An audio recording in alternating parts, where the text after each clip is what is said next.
So చాలామంది ఏంటంటే ఈ బీటెక్, బీఫార్మసీ ఇవన్నీ అయిపోయిన తర్వాత ఏంటంటే ఇక చదివే ఓపిక లేక అంటే ఇవాల్ట రోజున వచ్చేసరికి ఈ టీచింగ్‌లకి అలవాటు పడేసి వీళ్ళు ఎగ్జామ్స్ రాసే విధానంలో మొత్తం కూడా ఇప్పుడు 60 మంది ఉన్నారంటే 60 మంది పాస్ అవ్వట్లేదు.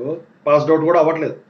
నిదానంగా అవుతున్నాయి సబ్జెక్ట్స్ కూడా. చాలా మందివి కూడా అదే ప్రాబ్లమ్ చెబుతా ఉన్నారు ఎవరు అడిగినా కూడా.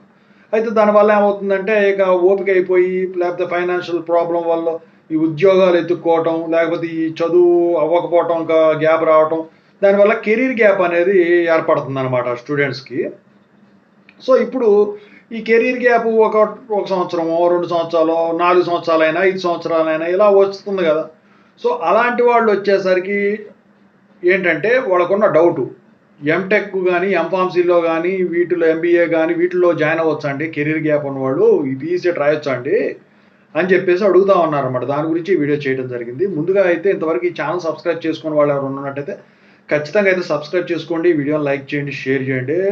మీకేమైనా డౌట్స్ ఉంటే కాల్ మీ 4 యాప్ ఐడీస్ వచ్చేసరికి డిస్క్రిప్షన్‌లో ఉన్న టెలిగ్రామ్, వాట్సాప్, ఇన్‌స్టాగ్రామ్‌లో షేర్ చేసి ఆ గ్రూప్స్‌లో జాయిన్ అయ్యి అప్డేట్స్ కోసం ఖచ్చితంగా అయితే కాల్ చేయండి. సో, సాఫ్ట్‌వేర్ కోసం వర్క్ సపోర్ట్ ఛానల్ కూడా సబ్స్క్రైబ్ చేసుకోండి. ఈ టాపిక్‌లో వెళితే ఏంటంటే కెరీర్ గ్యాప్ ఉన్నవాళ్ళు పీఈ సెట్లు ఇవన్నీ రాసుకొని ఎంటెక్ జాయిన్ అవ్వచ్చా అంటే ఖచ్చితంగా అయితే జాయిన్ అవ్వచ్చండి. No problem. You can right. అయితే మరి దానికి ఏమన్నా నెసెసరీ డాక్యుమెంట్స్ కావాలా? ఫర్ ఎగ్జాంపుల్ ఇప్పుడు సాఫ్ట్‌వేర్ కో సాఫ్ట్‌వేర్ కంపెనీలో కెరీర్ గ్యాప్ ద్వారా జాయిన్ అయితే కానీ గవర్నమెంట్ జాబ్స్‌లో కెరీర్ గ్యాప్ ద్వారా జాయిన్ అయితే గ్యాప్ సర్టిఫికెట్లు ఇలాంటివి అడుగుతారు గదా!